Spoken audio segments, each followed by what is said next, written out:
Lumos Maxima. Sorciers, sorcières et moldus, bienvenue sur la voie 9-3/4, le podcast pour les sorciers et les moldus. Je suis Séverine et je vous embarque avec moi dans le Poudlard Express direction Poudlard. Prenez une choco-grenouille, une bière au beurre et installez-vous confortablement.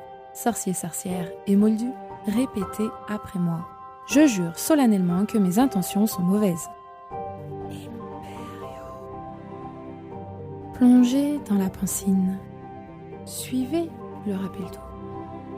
Écoutez, vous savez qui. Enfin non, je voulais dire vous savez quoi. Rendez-vous à la bibliothèque sans oublier de passer par la volière. Lisez la Gazette des sorciers et dirigez-vous dans votre salle commune. Vous êtes sur la voie 9-3/4, le podcast pour les sorciers et les moldus. Méfait accompli. Bonjour à tous, je suis ravie de vous retrouver à nouveau pour vous parler de notre petit héros à lunettes préféré. Aujourd'hui, dans la bibliothèque, nous allons accompagner notre très cher ami pour sa 3e année à Poudlard.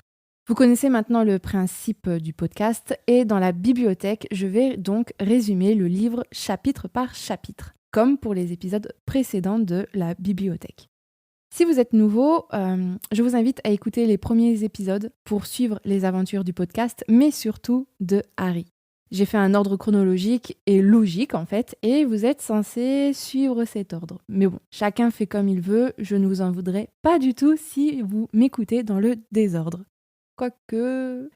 Non, je plaisante bien sûr. Enfin bref, si jamais il y a des mots ou termes que tu ne comprends pas, eh bien le rappel-tout du prisonnier d'Azkaban, il est fait pour ça. Donc, je t'invite à écouter cet épisode. Vous le savez, il va y avoir du spoil et l'histoire diffère un peu du film suivant certains passages, mais pas d'inquiétude parce que la base de l'histoire, elle est là. Pour toi qui ne connais pas du tout l'histoire, cet épisode, il est fait pour toi. Et pour toi, fan invétéré qui connaît la saga par cœur, eh bien laisse-toi emporter avec moi dans cette histoire que nous aimons tant. Et on va commencer comme d'habitude par la lecture du résumé du livre que je vais vous lire tout de suite. Harry Potter et le prisonnier d'Azkaban. Sirius Black, le dangereux criminel qui s'est échappé de la forteresse d'Azkaban, recherche Harry Potter. C'est donc sous bonne garde que l'apprenti sorcier fait sa 3e rentrée. Au programme, des cours de divination, la fabrication d'une potion de ratatinage, le dressage des hippogriffes. Mais Harry est-il vraiment à l'abri du danger qui le menace ? Le 3e tome des aventures de Harry Potter vous emportera dans un tourbillon de surprises et d'émotions. Frissons et humour garantis. Est-ce que vous êtes prêts ? Bon, dans le résumé que je vais vous faire, je ne suis pas sûre que l'humour soit mis en avant. En fait, même pas du tout. Et pour ça, je pense qu'il faut réellement lire le livre. C'est une pépite, en fait. Les livres Harry Potter sont des pépites. Et quand j'ai fait quelques petites relectures de certains passages, effectivement, il y avait des trucs qui m'ont fait rigoler, quoi. Donc franchement, même si vous aimez pas, je sais pas, essayez juste quoi, mais ce sont des pépites. Ce sont des pépites.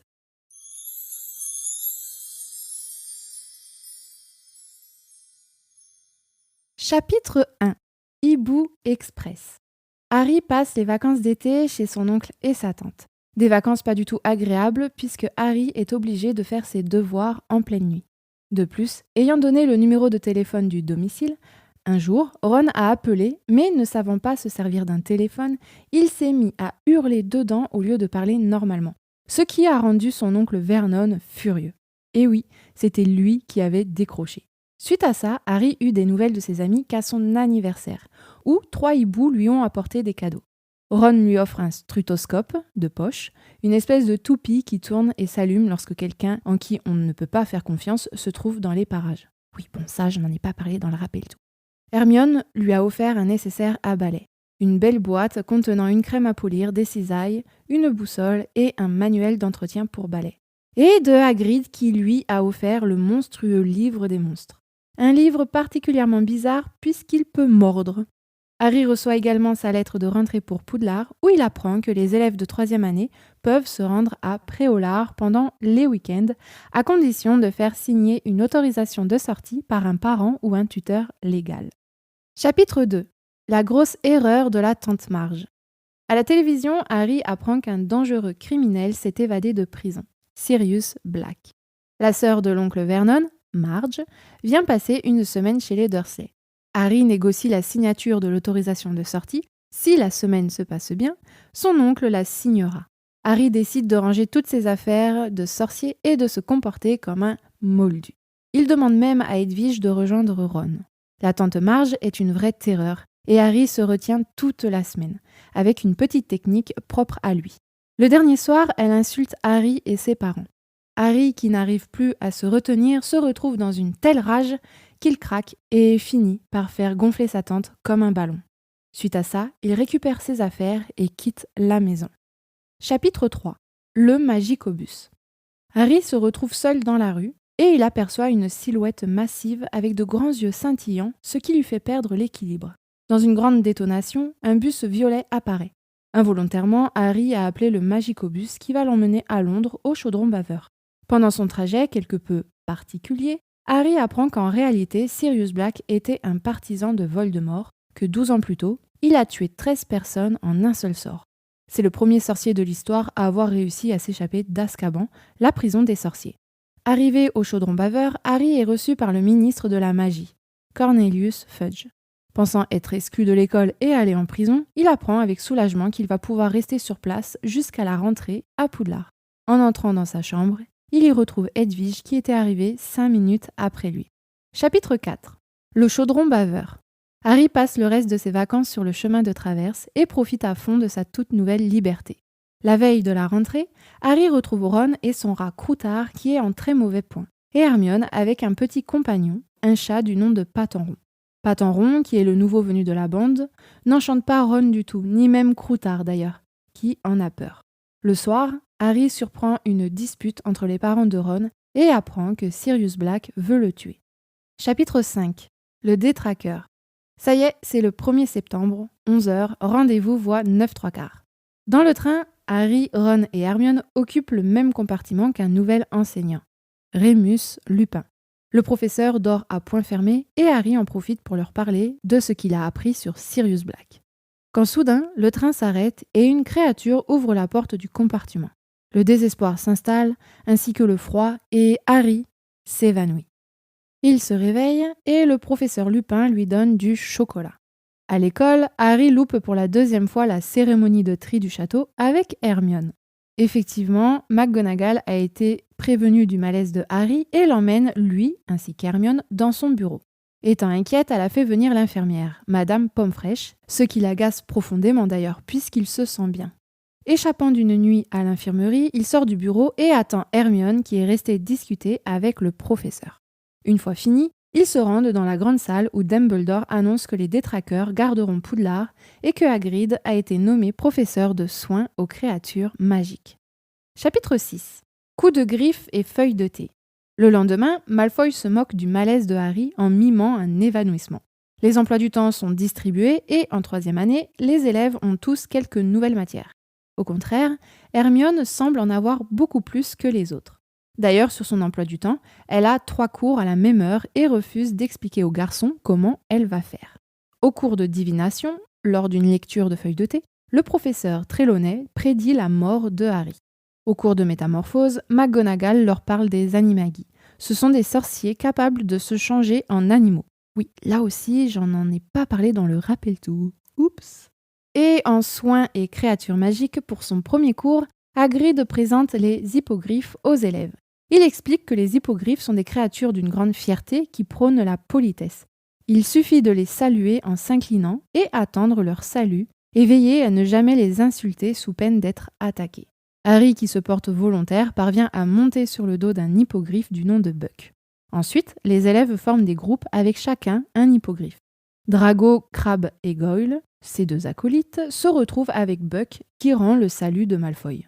Sauf que Drago ne respecte pas toutes les indications données par Hagrid et se met à insulter Buck. Buck, offensé, blesse Malfoy.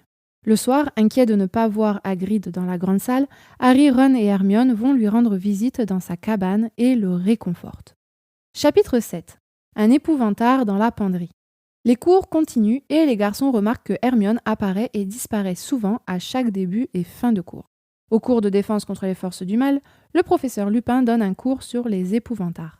Une bonne partie des élèves affrontent l'épouvantard un à un et lorsque c'est au tour de Harry, Lupin s'interpose pour faire face lui-même à la créature qui se révèle être une sphère argentée. Il la transforme en un cafard qui tombe au sol. Chapitre 8. La fuite de la grosse dame. La saison de Quidditch commence et le week-end à Préolard approche. Patenron et Croutard mettent des tensions entre Ron et Hermione. Fin octobre, tous les élèves de 3e année ayant leur autorisation de sortie signée se rendent à Préolard. À défaut de ne pas pouvoir y aller, Harry se fait inviter à prendre le thé avec Lupin, qui se fait apporter une boisson étrange par le professeur Rogue. Un événement se produit le soir au château. La grosse dame, qui est le portrait qui garde la tour de Gryffondor, a été attaquée. Sirius Black s'est infiltré à Poudlard malgré la présence des détraqueurs. Chapitre 9. Sinistre défaite. Les élèves sont regroupés dans la grande salle pendant que les professeurs fouillent le château à la recherche de Sirius Black. Les jours suivants, en cours de défense contre les forces du mal, Lupin est remplacé par Rogue qui donne un cours sur les loups-garous.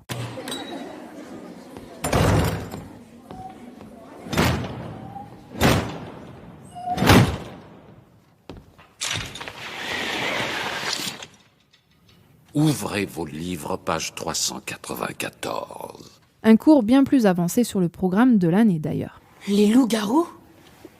Monsieur, on vient de commencer les Strangulos et les Pitiponks. On ne devrait pas étudier les bêtes nocturnes maintenant. Silence. Tu l'as vu arriver ? Quand est-ce qu'il est arrivé ? Vient ensuite le premier match de Quidditch, Gryffondor contre Poufsouffle. Il pleut et Harry ne voit rien à cause de ses lunettes. Heureusement, pendant un temps mort, Hermione lui arrange ça avec un Impervious. Soudain, les détraqueurs envahissent le terrain et Harry entend sa mère le soir où elle s'est fait tuer. Il perd conscience à nouveau et tombe de son balai. À l'infirmerie, Harry apprend que le match est perdu et que son Nimbus 2000 a été fracassé par le saule-cogneur. Chapitre 10. La carte du maraudeur.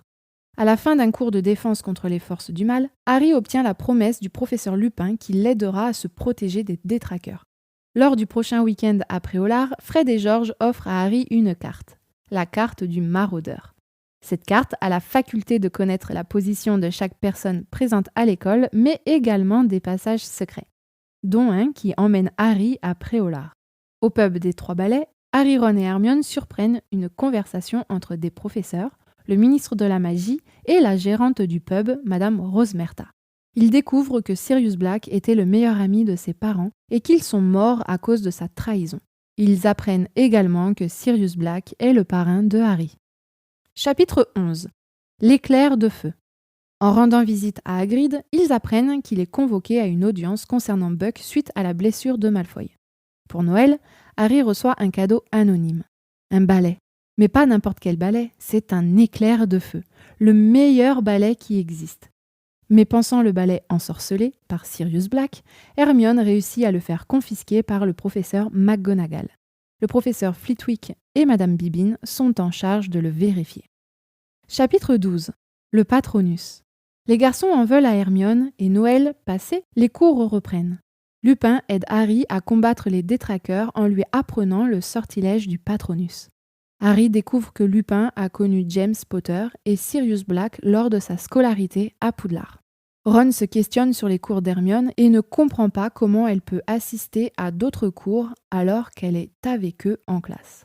Février s'installe et Harry récupère enfin son éclair de feu, qui en l'occurrence n'a pas l'air d'avoir été ensorcelé. Les garçons décident d'aller parler à Hermione, sauf que Ron, en revenant du dortoir, découvre que Croutard a disparu. Apparemment, il a été tué par Patenron, le chat d'Hermione. Ron est furieux. Chapitre 13. Gryffondor contre Serre d'Aigle. L'amitié entre Ron et Hermione est à rude épreuve. Ils sont furieux l'un après l'autre et ne se parlent plus. Le prochain match de Quidditch a lieu. Gryffondor contre Serre d'Aigle. L'attrapeuse de Serre d'Aigle, Cho Chang, est très jolie et Harry, malgré les petits papillons dans le ventre, reste concentré et fait des merveilles avec son nouveau balai. Gryffondor remporte le match de Quidditch facilement. Le soir même, après avoir fêté la victoire, Ron se réveille en hurlant. Les rideaux de son baldaquin ont été déchirés par Sirius Black, qui a réussi à nouveau à pénétrer dans l'enceinte de l'école et cette fois-ci dans la tour des Gryffondor. Chapitre 14. La rancune de Rogue.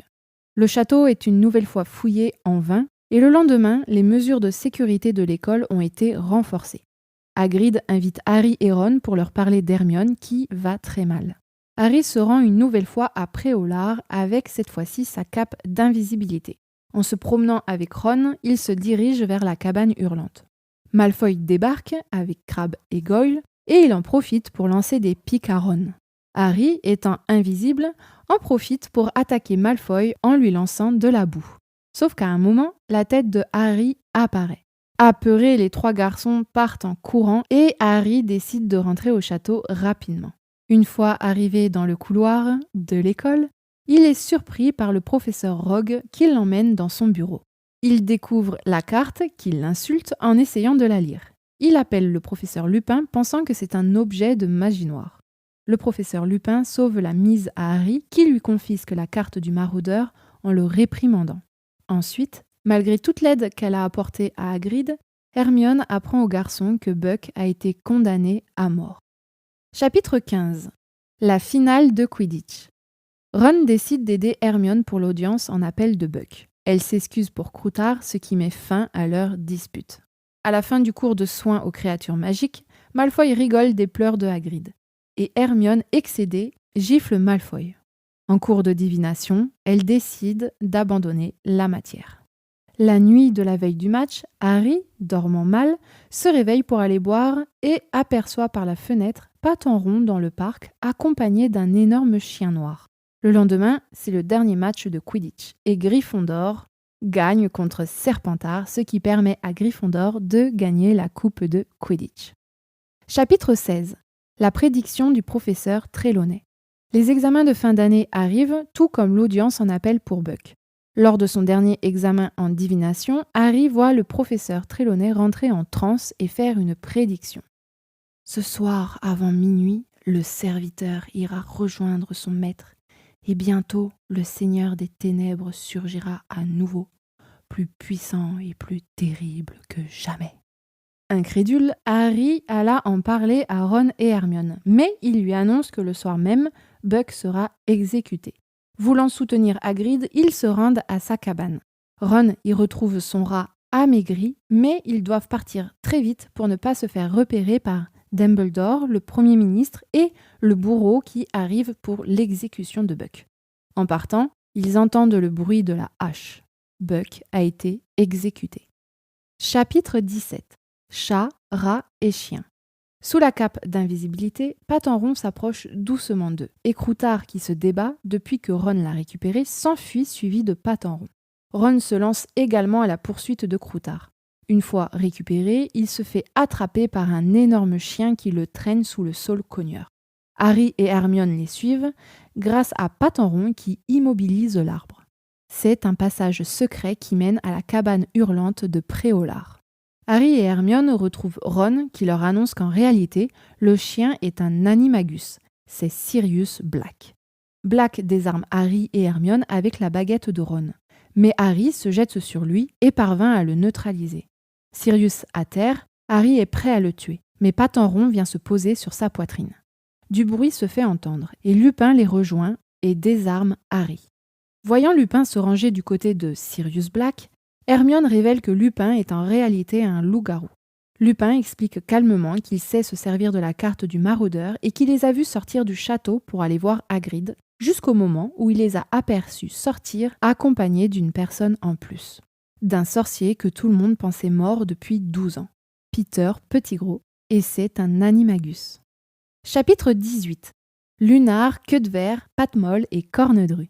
Lupin explique que ses amis, Peter, Sirius et James, étaient devenus animagus pour l'aider pendant cette transformation en loup-garou pendant leurs années à Poudlard. Mais avant de finir son histoire, Lupin est interrompu par Rogue qui était caché sous la cape d'invisibilité de Harry. Chapitre 19. Le serviteur de Voldemort. Rogue, qui refuse d'écouter les explications de Sirius et de Remus, se retrouve désarmé et assommé par Harry, Ron et Hermione en même temps. Sirius et Remus forcent Croutard à reprendre sa forme humaine. Peter Pettigrew apparaît sous leurs yeux et nie tout. Mais les explications de Black et Lupin convainquent Harry. Et Pettigrew avoue enfin qu'il est le traître. Les deux amis s'apprêtent à tuer Pettigrew, mais ils sont interrompus par Harry qui souhaite qu'il soit livré aux détraqueurs. Chapitre 20. le baiser du détraqueur. Tout le monde reprend le chemin du château et pendant le trajet, Sirius propose à Harry de venir vivre avec lui, qui accepte de suite. Enfin, il va pouvoir quitter les Dursley. Mais, en sortant du saule-cogneur, la pleine lune sort et Lupin se transforme. Sirius se transforme sous sa forme d'animagus, en chien, pour empêcher Lupin de faire mal aux autres. Après une lutte, le loup-garou s'enfuit en direction de la forêt. Petit Gros a profité de la situation pour s'enfuir en reprenant sa forme d'animagus, un rat. Sirius, blessé, se lance à sa poursuite, mais se fait piéger par les détraqueurs au bord du lac. Harry et Hermione, l'ayant suivi, tentent de le sauver avec un Patronus. Mais Harry a beaucoup de mal. Un détraqueur s'approche de lui, repousse son Patronus, enlève sa cagoule afin de lui donner le baiser. Puis, une lumière aveuglante apparaît et la sensation de froid disparaît. Il vit alors un animal argenté repoussant les détraqueurs. Harry aperçoit une personne familière, puis il s'évanouit. Chapitre 21. Le secret d'Hermione. À l'infirmerie, Harry et Hermione reprennent conscience et entendent Rogue parler de ce qu'il s'est passé au ministre de la Magie. Harry saute du lit suivi d'Hermione afin d'expliquer toute l'histoire au Premier ministre. La vraie, mais en vain. Dumbledore arrive et demande à parler avec Harry et Hermione en particulier. Il leur conseille de faire 3 petits tours. Hermione, qui a tout compris, sort une chaîne en or, un retourneur de temps. C'est grâce à cet objet qu'elle a pu assister à tous ses cours. Il l'utilise donc pour remonter le temps de 3 heures afin d'essayer de sauver Buck et d'aider Sirius Black à s'échapper sans être vu. Ils parviennent à détacher Buck et à l'emmener dans la forêt. Harry et Hermione s'y cachent en attendant que tout le monde rentre et sorte du saule-cogneur. Harry confie à Hermione qu'il pense avoir vu son père repousser les détraqueurs au lac. Après un long moment, tout le monde sort et ils se rendent compte que Lupin va arriver droit sur eux. Ils se réfugient dans la cabane de Hagrid. Ne voyant rien, Harry sort et fait le choix d'aller au lac pour comprendre. Il se cache, revoit la scène et attend son père. Mais soudain, il comprend que c'est lui-même qui l'avait vu. Il sort de sa cachette et repousse tous les détraqueurs grâce à son Patronus corporel. Hermione le rejoint et tous deux partent sur le dos de Buck pour délivrer Sirius, qui s'enfuit avec Buck. Chapitre 22. Encore du courrier. Rogue ayant révélé au Serpentard que le professeur Lupin est un loup-garou, Lupin a démissionné. Il rend la carte du maraudeur à Harry ainsi que sa cape d'invisibilité. En discutant avec Dumbledore, Harry se souvient de la prédiction de Trelawney et lui en fait part. Dans le train du retour, un petit hibou apporte à Harry la première lettre de son parrain. Il lui explique que l'éclair de feu était bien de sa part et Harry découvre, pour sa plus grande joie, une autorisation de sortie signée pour se rendre à Préolard l'année prochaine. Le petit hibou, qui ressemble à un vif d'or en peluche, est adopté par Ron, mais surtout par Patenron qui s'est mis à ronronner lors de leur présentation.